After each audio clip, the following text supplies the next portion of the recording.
Olá, meus queridos, mais uma vez nós estamos aqui para refletirmos. E a nossa reflexão de hoje é sobre esta frase: quando a doença chegar. Então, se a doença nos visitar, não pensemos que estamos sendo punidos por Deus. Se quisermos nos curar, paremos de pensar em castigo. Porque castigo e maldade não têm poder de curar coisa alguma.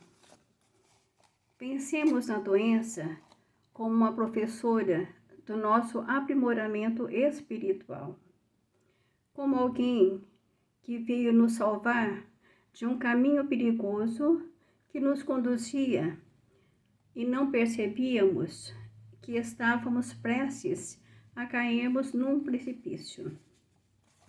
A doença é o caminho que nos levará a uma vida mais saudável, desde que não nos mergulhemos nas águas da revolta e do desespero.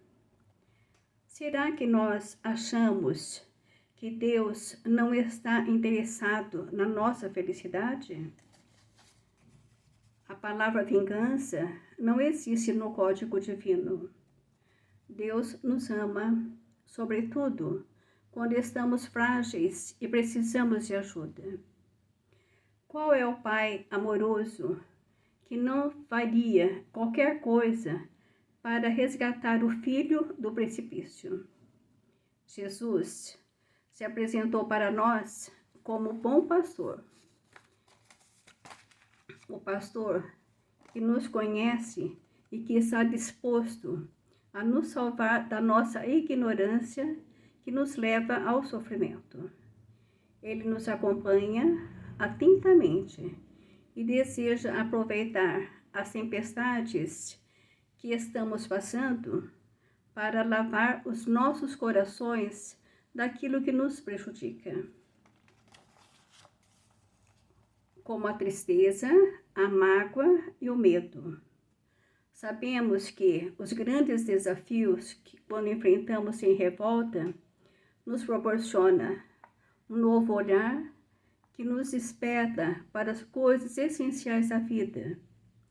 Muitas vezes precisamos desse remédio para nos curar daquilo que nos fazem sofrer. Então, devemos ver a doença, os desafios, como aquela mestra que nos traz para a consciência do que realmente somos e para que nós estamos nessa existência.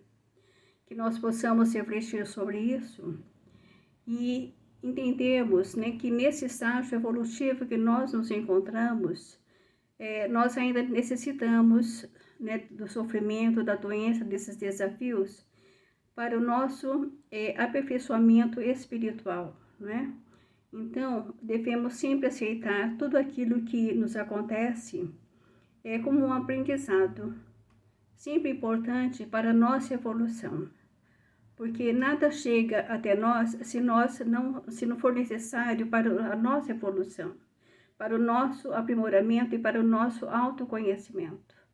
Então, que nós possamos refletir sobre isso. Agradeço a todos, um beijinho no coração de cada um e até a próxima, se Deus assim nos permitir. Fiquem com Deus.